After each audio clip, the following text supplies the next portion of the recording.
गौरी बैठी है हमारे जीप पर भाई जी लोग। गौरी डरा तरी। गौरी भाई तैयार हो गई। कहाँ जा रही हो? मैं जा रही हूँ घूमने। कहाँ? गौरी जाता रही भाई जी लोग बिग बाजार। हम गौरी बिग बाजार जाए जा। बिग बाजार में घूमब जा, खाए जा, पियब जा, कुछ खरीदे कोई तो खरीद। तो हम हो गई रेडी भाई जी लोग। गौरी भी रेडी होता रही। अब निकलब जा। गाड़ी आवती है सामने, बैठल जाई जाइल जाई, देखल जी पूरा सफर में का होता, बनल रही जा अंत तक। गौरी हमार रेडी हो गई। गौरी के पर्स में पैसा भी बा। गौरी खर्चा भी करी है। खर्चा करोगी ना दीदी? चलो। तो हमनी के नहा धोआ के एकदम निकल गई बनी जा। आई कुल सामने कुल दुकान दुआ सबके लौक रहल बा। प्रयागराज की ये वाइब हो, ये कुल देसी चीज बाटे भाई जी लोग। आई सामने बाटे एगो पैलेस जना का नाम है बीबी गार्डन, लेकिन एको बीबी ना लौक रहलो, खालसा बाबा लौक रहलो। अब बगले में शादी के बाद जिम भी कईल जा सकता। ऊपर जिम बा, बॉडी सॉडी बनावे के तो कोनो दिक्कत नहीं खे।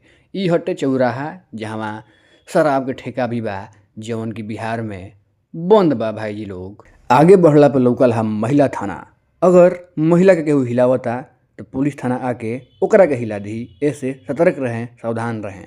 जब आगे के तरफ हमने के धीरे धीरे बढ़नी है जा तो सामने दूल्हा घर लौकल है, जना में दूल्हा अपन घर बना सकता, यानी कि रह सकता।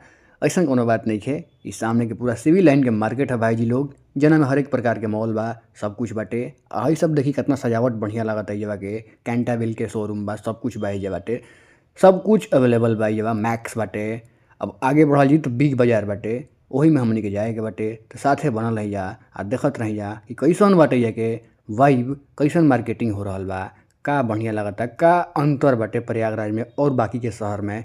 हमरा तो फिलहाल अभी कोनो अंतर नहीं खे लौकत रोड छोड़ के, यानी रोड ये के बहुत बढ़िया, बहुत ज़्यादा चौड़ा बाटे, कंजस्टेड नहीं है भाई जी लोग। तो हमनी के अपना गंतव्य की तरफ पहुँच रहा बन जा। है जो एगो पुलिस चौकी बाटे, यही ले प्रयागराज में अगर एंटर कैले बनी रहुआ सबे तो सावधान रही, सतर्क रही। है जब भाई जी ठेल गाड़ी के ठेला तरें, अब पता चल कि ठेला के ठेलले कहाँ जाला, चलावल कहाँ ना जाला। तो हमनी के पहुँच रहा बनी अपने गंतव्य पर। हई भाई स्ट्रगल कर रहा बने अपन धीरे धीरे टो टो टो टो। तो हमनियों जा रहा बनी यार पों पों पों पों। हई भाई पानी लेके जा रहा बने कोनो रेस्टोरेंट में, जौना में कि अमीर अमीर लोग के लूटल जाई और कुछ ना कल जाई। हई महंगा महंगा गाड़ी को लागल बड़ी सा, इसने गाड़ी हमनियों किने के भाई जी लोग। हमनी के आगे नहीं जा फिलहाल बिग बाजार में, जौना के स्मार्ट बाजार भी कहा जाता। तो हमनी के आगे नहीं है भाई बिग बाजार। आई है प्रयागराज के पूरा रोड बरवा सब देख सकत नहीं जा। एरिया के रोड के खासियत ये बा भाई जी लोग, कंजस्टेड नहीं है, बहुत चौड़ा रोड होला। ये जाम हम के टेंशन कभी ना रहला। हमरा तो अभी फिलहाल देखे के नहीं मिलल, 4 साल से हम आवत नहीं, लेकिन अभी तक कोनो जाम हम के टेंशन नहीं है। ले लो चलो।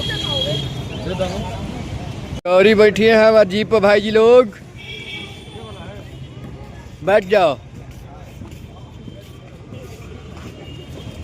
चलाने आता है ना तुमको? 70 रुपये।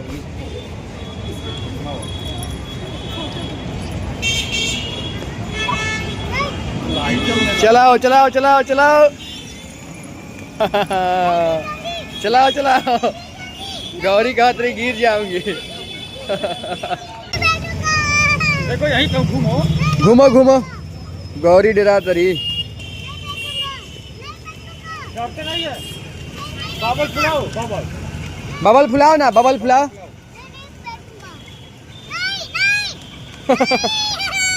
तो हमनी के आगे बनी बिग बाजार के अंदर भाई जी लोग।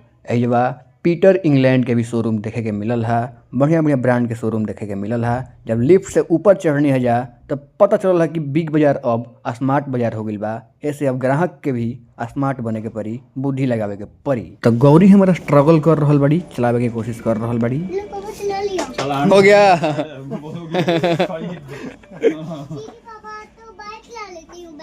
नहीं, तुम्हें कुछ चलाने नहीं आता है।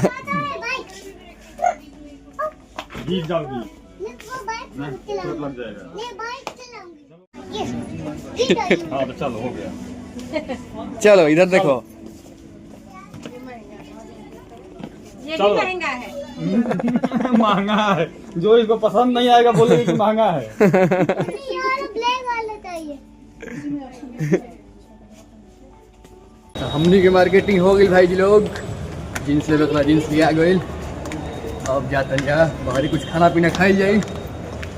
तो हई सामने हमनी के मेनू बाटे, जौन बाटी चोखा के पूरा मेनू बा। एमे सामने हमनी के दूगो लिट्टी, चावल, चोखा, चटनी, हई जौन माटी के बर्तन दिहल बा, यही में पानी पिए के बा। सामने सब आदमी बैठल बाड़े और डिजाइन इतना बढ़िया गांव वाला देसी बम्बू के बनावल। और सामने बैकग्राउंड में जौन म्यूजिक बाज रहल बा, माशाअल्लाह सुभान अल्लाह, बहुत बढ़िया लागत बा। हई हमनी के स्वागत में ये सब तैयारी कइल बा यहाँ के सरकार योगी आदित्यनाथ जी के द्वारा। काहे कि हम बिहार से आइल बनी, तो वहाँ के हमारा स्वागत में सब लगैले बनी, तो एंजॉय करिया।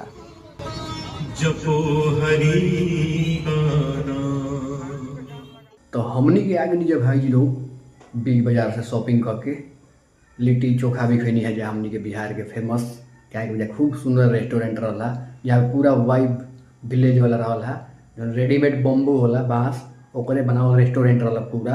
आ लालटेन रेडीमेड लालटेन टांगल रहा, तो पूरा वाइब आवत रहा। नीचे खटिया बिछावल रहा, बढ़िया लागल खाए पिए में, टेस्ट भी खूब बहुत बढ़िया रहा। आ बिग बाजार से हम जाके अपना खातिर मजाक में कुछ प्लान ना रहा, लेकिन भ्राताश्री हमार ये किलर के जीन्स खरीद दिले हैं। तनी कॉस्टली बा, लेकिन कौनो बात ना, शरीर बा तबे पहनी आदमी। थोड़ा का बहुत ज़्यादा कॉस्टली बा, लेकिन अगर कलर ना जाला पहने में भी बहुत कंफर्टेबल फील होखेला, बढ़िया लगेला। तो ठीक बा, फिर सुबह मिलल जाई बढ़िया शुरुआत के साथ में, बनल रहिए साथ में। तो सुबह के गुड मॉर्निंग भाई जी लोग। लेट सुतला के वजह से लेट उठे के भी पड़ल आज, तो कौनो बात ना, अब एडिटिंग कल जाई और वह सबके बीच में प्रस्तुत कल जाई। कैसा लागल ब्लॉग? बढ़िया तो लागले होई, इतना हम गारंटी देता नहीं। बढ़िया लागल तो कमेंट करब जा, लाइक करब जा, सब्सक्राइब करब जा। फिर मिलल जी नया ब्लॉग में, नई उम्मीद नई शुरुआत के साथ। फिलहाल के लिए जय श्री राम। जिया जिया हो, जिया जिया हो बिहार के लाला।